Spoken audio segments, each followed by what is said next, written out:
Welcome back, friends. This is Radiance Biology Classes and I am Mudassir Hamid. आज हम start करने जा रहे हैं अपना नया series of videos.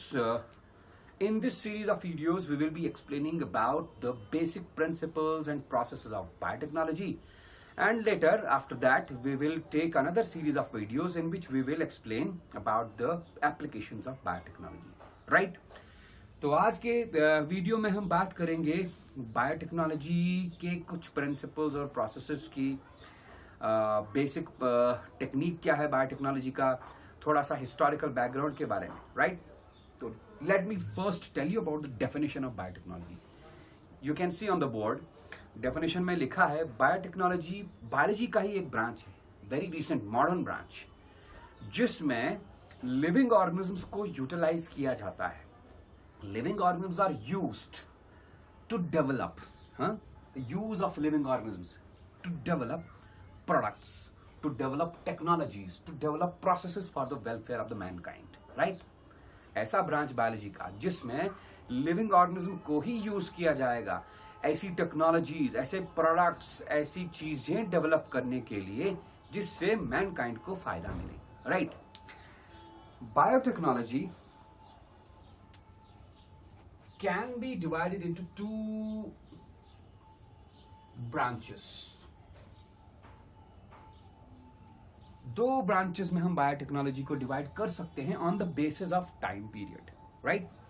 The first one is old biotechnology.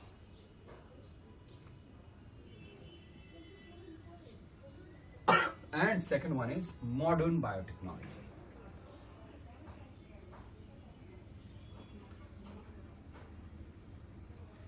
Is it okay?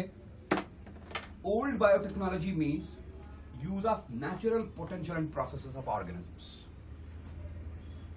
मैं यहां लिखता हूं use of natural potential and processes of living organisms. Use of natural potential and processes of living organisms to produce products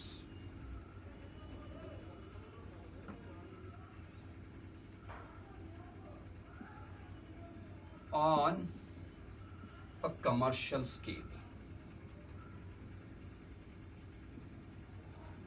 Right? Old biotechnology में किया क्या जाता था, living organisms की नेचुरल एबिलिटी को यूज किया जाता था ऐसी चीजें प्रोड्यूस करने के लिए जिनसे इंसान को फायदा मिले. And those products were produced on large scale. मैं एग्जांपल दे सकता हूं. हमको पता है यीस्ट के बारे में. Yeast, what is the function of yeast? दो टाइप्स के होते हैं, bakers yeast and brewers yeast. अगर हम इसी यीस्ट के ब्रेवर्स यीस्ट को नेचुरल एबिलिटी है इसकी, it has got the ability to ferment the organic matter. इसकी इस नेचुरल एबिलिटी को यूज किया जाए to produce the alcoholic beverages on a large scale. Right? It can be included in the older branch of biotechnology. Similarly हम bakers yeast की natural ability of baking को use कर सकते हैं to produce baking products on a large scale. Right? आपको पता है there are lots and lots of micro organisms जिनसे हम एंटीबायोटिक्स हासिल कर सकते हैं. Right? We can use the natural ability of those micro organisms to produce antibiotics on a large scale. All these are included in this older branch of biotechnology. Right? लेकिन आपके syllabus में, हमारे NEET के syllabus में ये इसके बारे में हमने कुछ खास पढ़ना नहीं है. We have to talk about the modern branch of biotechnology. And this modern biotechnology branch includes genetic engineering. We have to focus here on genetic engineering. So what is genetic engineering? Simply, it is the manipulation of genome of living organisms. Manipulations of genomes of living organisms. Living organisms के genome. What is genome? Genome is the total content of the DNA present in a living organism, right? Living organism के genome को alter किया जाए, manipulate किया जाए. क्यों? सवाल यह है कि मैनिपुलेट क्यों करेंगे लिविंग ऑर्गेनिज्म के जीनोम को? Manipulation of genomes of living organisms to give desired results, to give desired products. Modern biotechnology में हमने फोकस करना है सिर्फ और सिर्फ इस जेनेटिक इंजीनियरिंग के ऊपर, राइट? थोड़ा सा मैं और इसके बारे में बोल दूं. जेनेटिक इंजीनियरिंग का हिस्टोरिकल बैकग्राउंड की बात करें, let me rub it. Genetic engineering start हुई 1970s में. इसका ओरिजिन हुआ 1970s में. कैसे ओरिजिन हुआ, थोड़ा सा हम उस हिस्टोरिकल बैकग्राउंड के बारे में बात करें, right? Let me right here. सबसे पहले हम बात करेंगे 1971 की. इन 1971 एक बायोकेमिस्ट था, उसका नाम था Paul Berg.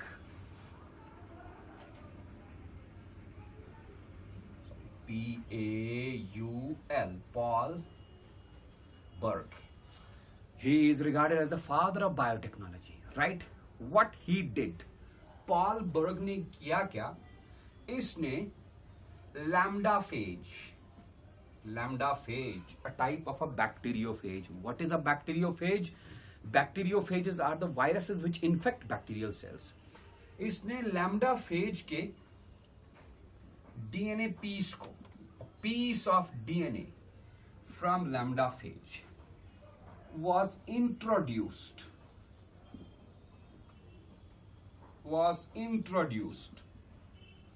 into the DNA of a virus. एक वायरस है जो मंकीज को इन्फेक्ट करता है. उस वायरस का नाम है सीमियन वायरस 40, राइट? लैम्डाफेज के डीएनए से कुछ पीस निकाला, उस डीएनए पीस को इंट्रोड्यूस किया with the DNA of the, with the genome of the simian virus 40 to get a combination of the DNAs, right? इससे क्या हुआ? This led the foundation, this opened the door of a very interesting and a very helpful branch of biology. That branch of biology is the biotechnology, right? Then in 1973 में American biochemists दो, एक का नाम था Herbert Boyer और दूसरे का नाम था Stanley cone. In 1973, Stanley Cohen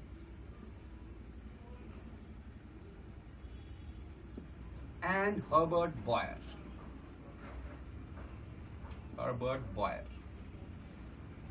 इन्होंने भी कुछ ऐसा ही काम किया.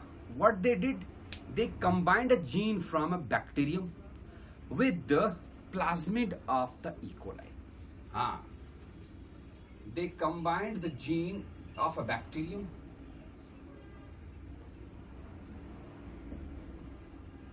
with the plasmid of E. coli. E. coli से प्लाज्मिड निकाला, प्लाज्मिड लिया और किसी बैक्टीरियम से कोई पर्टिकुलर जीन लिया, इन दोनों को कंबाइन किया, right? They were able to combine these two and get a product, get a combined DNA. उस combined DNA को बोला गया recombinant DNA.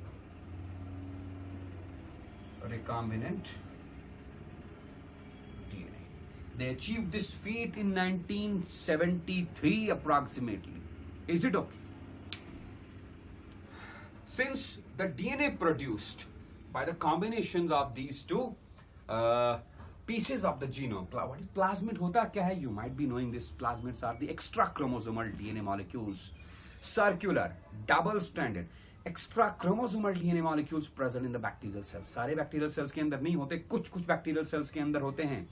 और प्लाज्मिड बैक्टीरियल सेल्स को एक्स्ट्रा फीचर्स प्रोवाइड करता है। माने plasmids are not necessary for the survival of the bacteria, but they provide some extra additional features to the bacterial cells. Is it okay?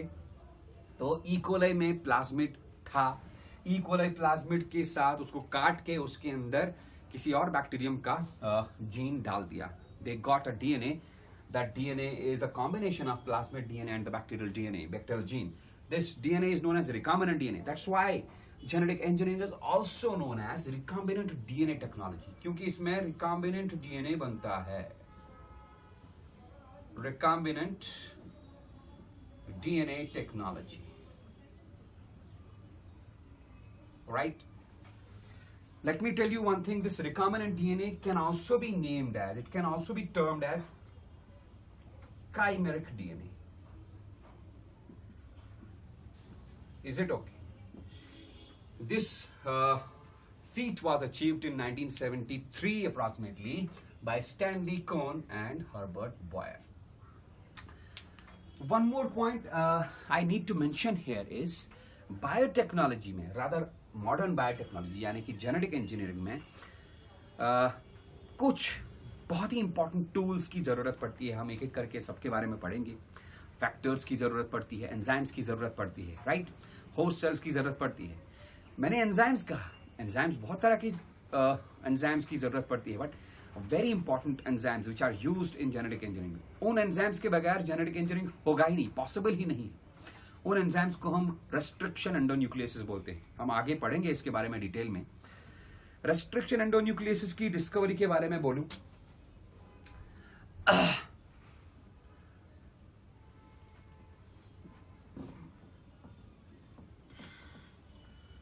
restriction endonucleases are the enzymes, very important, the most important enzymes involved in the process of genetic engineering. 3 scientist का मैं नाम लूंगा। एक का नाम था arbor, दूसरे का नाम Smith, Arber, Smith, and the third name is Nathans. Arber, Smith and Nathans. These 3 have got the Nobel Prize. किस लिए? For the discovery of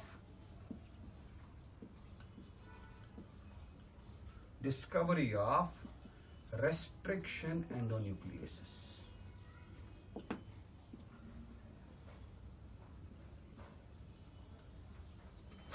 Right? These are the some of important names which are associated with the origin of the branch of biology, that branch of biology is known as biotechnology. नाम क्या क्या है? Arber, Smith and Nathans. They are associated with the discovery of restriction endonucleases and they got the Nobel for this. Stanley Cohn and Herbert Boyer, they've prepared, for the first time they prepared a chimeric DNA. They prepared a recombinant DNA. But the origin of this branch of biology happened way back in 1971 due to the effort made by Paul Berg, where he combined the virus, the two viral DNAs, or lambda-phage DNA.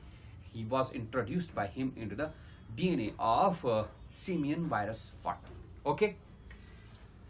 Historical background के बाद हम basic plan जो है genetic engineering का उसको देखेंगे. What basically is done in genetic engineering, right? Genetic engineering में क्या प्रिंसिपल्स, क्या प्रोसेसेस होते हैं, हमने इस यूनिट में, इस चैप्टर में डिस्कस करना है.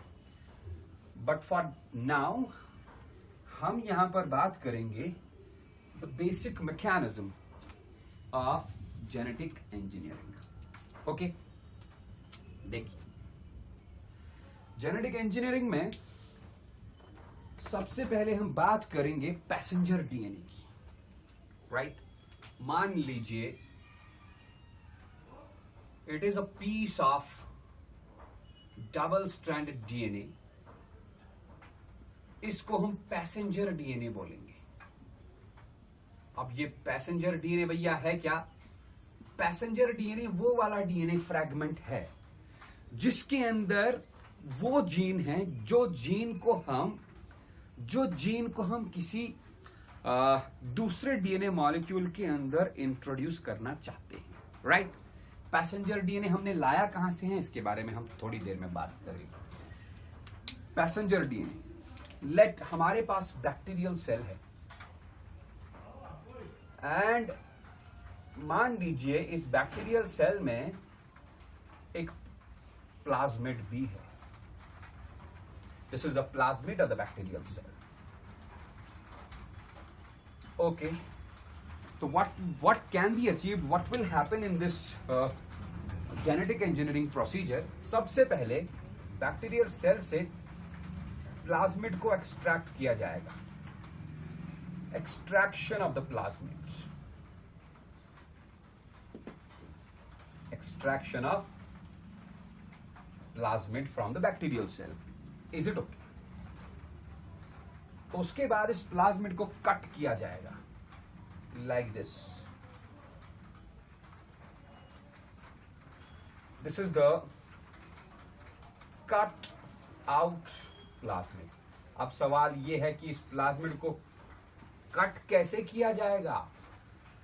अभी मैंने कहा बायोटेक्नोलॉजी में जेनेटिक इंजीनियरिंग के सबसे इंपॉर्टेंट एंजाइम्स जिनको हम रेस्ट्रिक्शन एंडोन्यूक्लियसिस बोलते हैं, those are utilized to cut the pieces of DNA. कैसे वो काम करते हैं we will discuss in detail in this unit, right?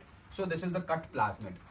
Plasmid are circular DNA molecules, double stranded DNA molecules, लेकिन जब हम इसको रेस्ट्रिक्शन एंडोन्यूक्लियस एंजाइम की मदद से काटेंगे, अब ये सर्कुलर नहीं रहेगा, लीनियराइज होगा, ओपन हो जाएगा। It will not be present in the form of a loop, right? अब हमने क्या करना है, we have to introduce this passenger DNA. क्यों? क्योंकि पैसेंजर डीएनए के अंदर एक स्पेसिफिक जीन है जिस जीन के एबिलिटी को हम यूज करना चाहते हैं, उस जीन से हम कोई प्रोडक्ट हासिल करना चाहते हैं।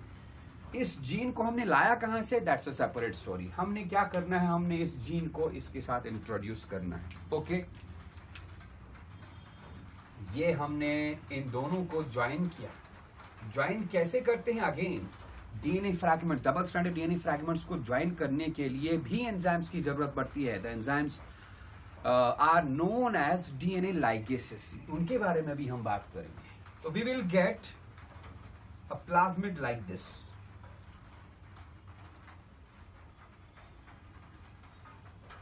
अब ये प्लाज्मिड लीनियर नहीं रहेगा, it will again become circular, it will be recircularized, but it will be recircularized in this manner. जहां पर हमने इसको कट किया था वहां पर आ गया पैसेंजर डीएनए, यानी कि it's a plasmid now consisting of two types of DNS, the DNA of the passenger, the passenger DNA and the plasmid DNA. This DNA will be named as recombinant DNA. Recombinant DNA. अभी मैंने कहा it is also known as chimeric DNA. Chimeric DNA, right? अब हमने इस recombinant DNA को, recombinant plasmid का करना क्या है, we have to introduce this recombinant plasmid into a host cell. मान लीजिए ये होस्ट सेल कोई बैक्टीरियल सेल ही है, let it is the host bacteria, right? This recombinant plasmid will be introduced into this host bacterium. ये रहा bacterial cell का अपना जीनोम। जब ये अंदर जाएगा तो bacterial cell will harbor this plasmid as well, like this.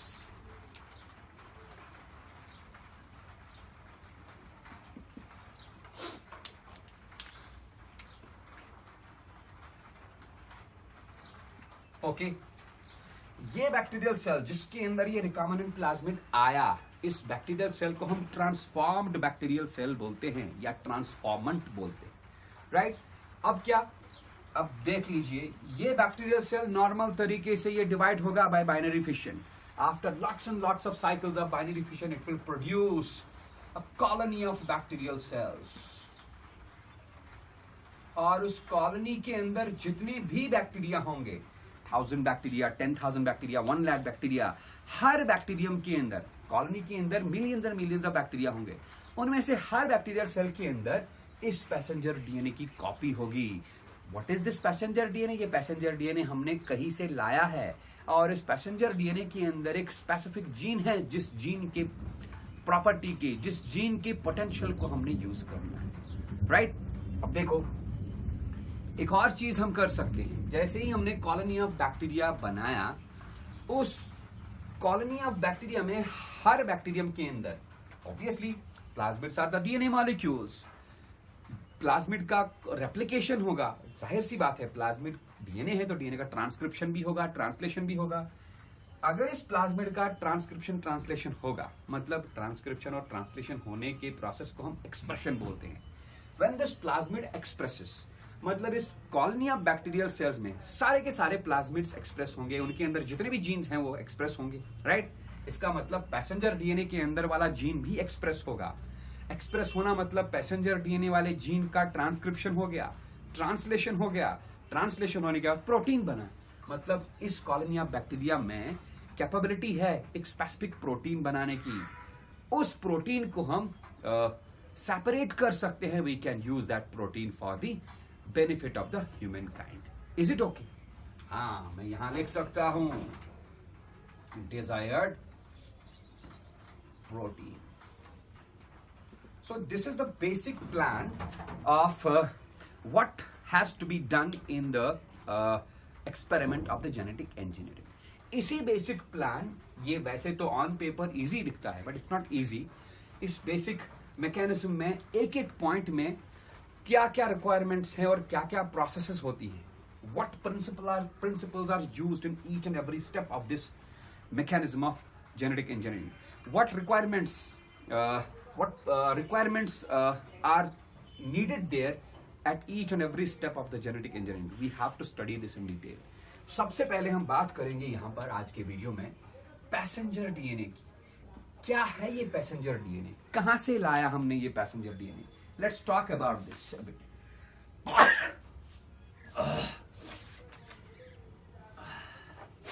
Is it okay? हम पैसेंजर डीएनए की बात करेंगे। पहले देखेंगे पैसेंजर डीएनए आया कहां से। हाँ, पैसेंजर डीएनए हमने कैसे लाया, इसके बारे में हमने डिटेल में बात करनी है, राइट? बैक्टीरियल सेल से प्लाज्मिड कैसे निकाला, इसके बारे में हमने बात करनी है। फिर इन दोनों चीजों को जोड़ा कैसे, ये अलग स्टेप आएगा, इसके बारे में हमने बात करनी है। फिर इसको बैक्टीरियल होस्ट बैक्टीरियम के अंदर डाला कैसे, हाँ, इसके बारे में हमने बात करनी है डिटेल में। Then how can we get the desired product. Okay, each step, हर स्टेप में हम हर स्टेप को हम अच्छे से एक्सप्लेन करेंगे। Let's first talk about this passenger DNA. Passenger DNA ये वो डीएनए है जिसके अंदर एक स्पेसिफिक डिजायर्ड जीन है। डिजायर्ड जीन का मतलब है वो जीन जो हमको पता है कि ये एक यूजफुल जीन है। इस यूजफुल जीन से एक बहुत ही यूजफुल प्रोडक्ट बनता है, हमको वही प्रोडक्ट चाहिए। प्रोडक्ट मतलब प्रोटीन। मैं एग्जांपल बोलूं तो for example let's take an example. एक प्लांट है, प्लांट के अंदर एक जीन है, इस जीन का नाम है जीन एक्स। इस जीन एक्स की एबिलिटी है, जीन एक्स एक ऐसा प्रोटीन बनाता है, वो प्रोटीन की मेडिसिनल वैल्यू बहुत जबरदस्त है। Let us take an example. I will repeat.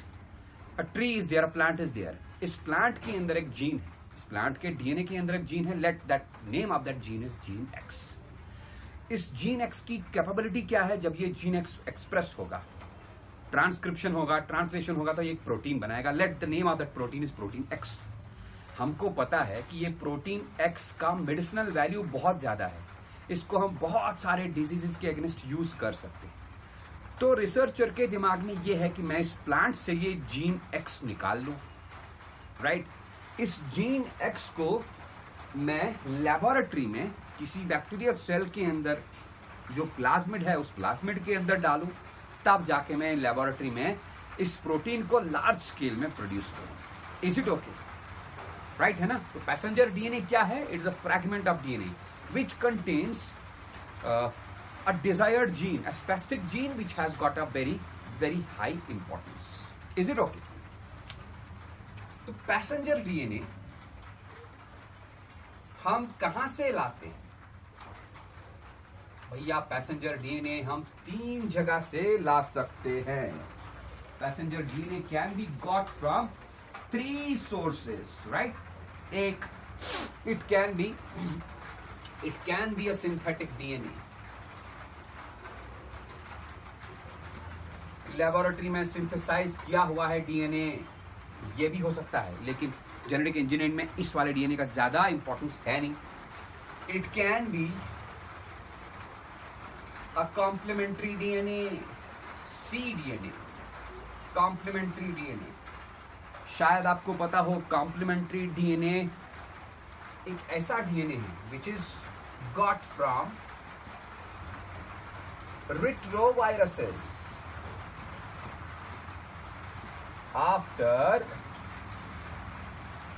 Reverse transcription. Okay, retroviruses ऐसे वायरसेस हैं जिनका जेनेटिक मटेरियल डीएनए नहीं होता बल्कि आरएनए होता है, और उनमें आरएनए अंडरगोज रिवर्स ट्रांसक्रिप्शन. नहीं तो रूल क्या है, सेंट्रल डॉगमा ऑफ लाइफ क्या है? अगर जेनेटिक मटेरियल डीएनए है तो डीएनए का ट्रांसक्रिप्शन होकर आरएनए बनेगा, देन आरएनए फॉर्म्स प्रोटीन. बट अगर वायरस के अंदर ऑलरेडी आरएनए जेनेटिक मटेरियल है तो उसमें आरएनए से आरएनए थोड़ी बनेगा. क्या बनेगा? RNA first results in the formation of DNA.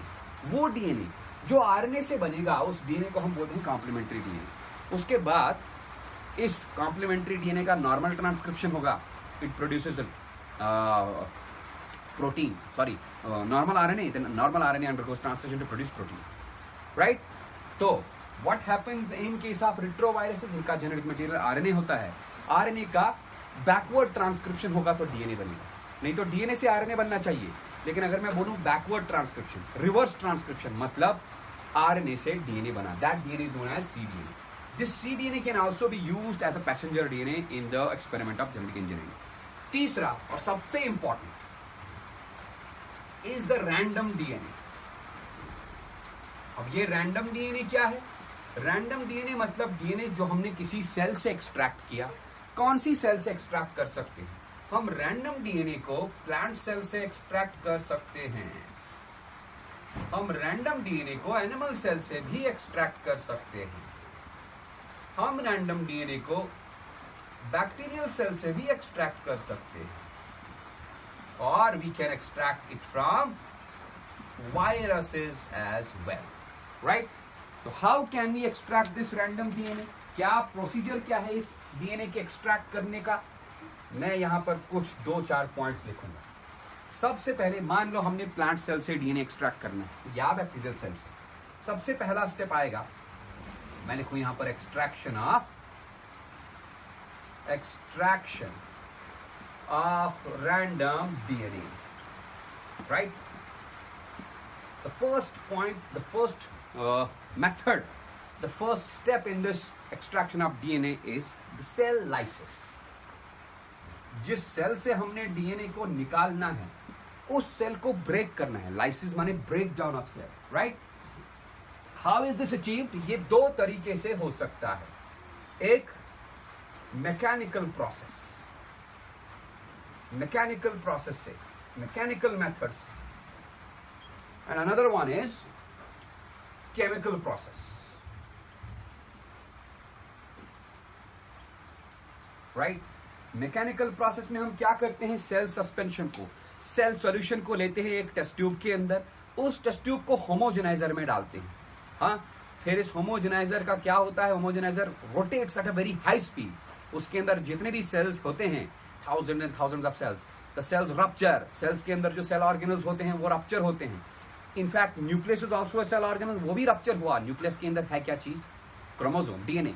तो डीएनए आ गया बाहर. अब ये सवाल है कि उस डीएनए में बहुत सारी इंप्योरिटीज होते हैं, लाइक प्रोटीन्स हैं, क्योंकि पूरा का पूरा सेल रप्चर हुआ है. प्रोटीन्स हैं, लिपिड्स हैं, बहुत सारे इंप्योरिटीज हैं. बाद में हमने उस डीएनए को सेपरेट करना है, प्योरीफाई करना है. केमिकल मेथड भी है. केमिकल प्रोसेस में सेल सॉल्यूशन के ऊपर सोप्स या डिटर्जेंट्स डाले जाते हैं.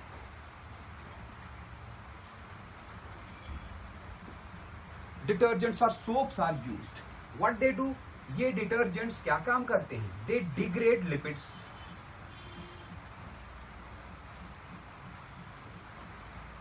You must be knowing this कि सेल्स का मेम्ब्रेन, सेल के अंदर जितने भी सेल ऑर्गेनल्स हैं उनका membrane, they are composed of phospholipids and proteins. Phospholipids है लिपिड, अगर हमने डिटर्जेंट डाल दिया तो सारे लिपिड डिग्रेड हो गए, अब मेम्ब्रेन्स का क्या बचा, proteins, right. Those proteins are broken by enzymes which are known as proteinases. तो मतलब डिटर्जेंट डाला जाता है सेल सॉल्यूशन के ऊपर, फिर प्रोटीनेस एंजाइम्स डाले जाते हैं लाइक प्रोटीनेस के, इससे सेल्स मेम्ब्रेन्स और सेल ऑर्गेनल के मेम्ब्रेन फ्री हो जाते हैं, राइट। तो सेल फट गया, रप्चर हो गया, और सेल ऑर्गेनल्स के अंदर, साइटोप्लाज्म के अंदर या न्यूक्लियस के अंदर जितने भी मटेरियल्स हैं वो सारे बाहर आ जाते हैं in the form of a mixture, right. हाँ, if we are taking a plant cell में हमने कुछ मैकेनिकल प्रोसेस ज्यादा करनी पड़ती है। Plant cells are covered by cell wall, तो सेल वॉल को ब्रेक करना होता है। हम उससे क्या करते हैं, हम एक मोटर एंड पेसल लेते हैं, पहले उस ऑर्गन को जिससे हमने सेल्स को लेना है उसको क्रश करते हैं with the help of motor and पेसल, या डायरेक्टली हमने सेल्यूलेस एंजाइम्स डाल दिए। सेल्यूलेस एंजाइम्स क्या काम करेंगे, they will crush the cell wall of the plant cells. Is it okay? अगर हमने बैक्टीरियल सेल से डीएनए निकालना है तो we will use the enzyme, हाँ यहां लिखूं मैं, we will use the enzymes lysozyme, शायद मैंने पिछले वीडियोस में बताया हुआ है लाइसोजाइम का काम। Lysozyme breaks the cell wall of bacterial cells. हाँ, सेल्यूलेस एंजाइम्स हम यूज कर सकते हैं in case of plant cells, and these can be used in case of bacterial cells, right. तो कुल मिला के बात यह है कि डीएनए को एक्सट्रैक्ट करने के लिए हमने करना क्या है, सेल्स को लाइस करना है, ब्रेक करना है। सेल्स हम ब्रेक कर सकते हैं आइदर बाय मैकेनिकल प्रोसेस और केमिकल प्रोसेस। मैकेनिकल प्रोसेस में अगर प्लांट सेल है तो पहले उस ऑर्गन को क्रश किया जाता है with the help of motor and पेसल, जिससे सेल्स को हमने लेना है। अगर प्लांट सेल बैक्टीरियल सेल है तो लाइसोजाइम एंजाइम डाल सकते हैं, प्लांट सेल है तो सेल्यूलेसिस डाल सकते हैं, राइट। केमिकल प्रोसेस में क्या किया जाता है, केमिकल प्रोसेस में डाले जाते हैं सेल सॉल्यूशन के ऊपर detergents and soaps. Those detergents and soaps degrade lipids. Then proteinase enzymes are also introduced. Proteinase enzymes will degrade the proteins of the membranes, and the cells are ruptured. They come out in the form of a mixture, in the form of a suspension. उस suspension में सारे materials solution के form में, हमने उस solution से अब DNA को separate out करना है। इसके बाद आएगा हमारा दूसरा step, इसी extraction of DNA। The second step in the process of extraction of DNA is precipitation.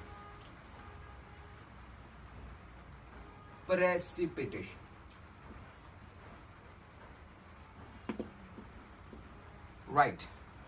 What is done in this precipitation? Cell lysis के बाद मैंने पहले ही कहा DNA is mixed with mashed up cell parts. After cell lysis, ये मैंने अभी कहा, DNA is mixed with mashed cell fragments या cell parts। हमने इन सेल पार्ट्स के मिक्सचर से डीएनए को सेपरेट आउट करना है। सबसे पहली बात हम डालते हैं first sodium ions. Sodium ions are introduced in the mixture. Sodium ions are introduced in the cell solution. ये sodium ions क्या करेंगे? They will neutralize. किसको न्यूट्रलाइज करेंगे? You might be knowing that DNA के ऊपर चार्जेस कौन से होते हैं? Due to the phosphate groups, DNA has negative charges. अब हमने सोडियम आयंस डाले तो सोडियम आयंस उन डीएनए मॉलिक्यूल्स के नेगेटिव चार्जेस को न्यूट्रलाइज करते हैं, राइट।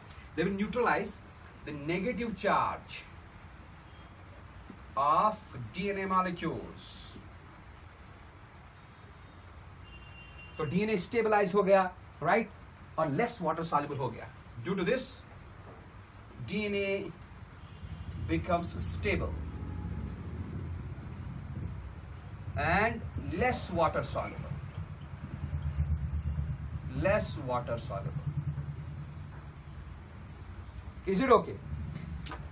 ये चीज करने के बाद अल्कोहल डाला जाता है, प्रेफरेबली चिल्ड इथेनॉल या isopropyl alcohol. Then chilled ethanol और isopropanol is introduced. What this chilled ethanol or isopropanol do? ये क्या काम करेगा? It causes the precipitation of DNA.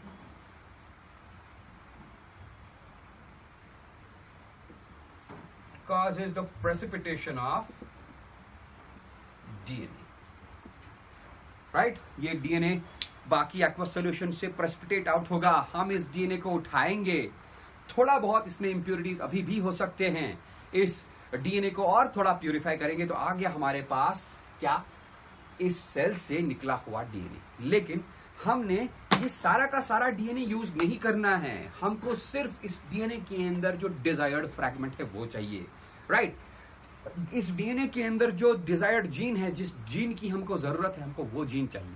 So how that gene is extracted from this DNA which has been extracted, ये कैसे करेंगे हम? We will study about this in our next video. Okay? तो हमने करना क्या है?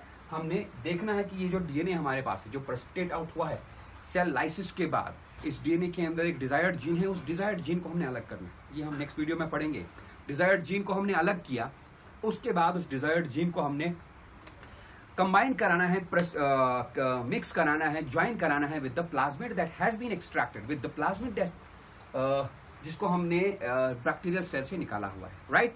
We will discuss all this in our next video. Okay, thank you.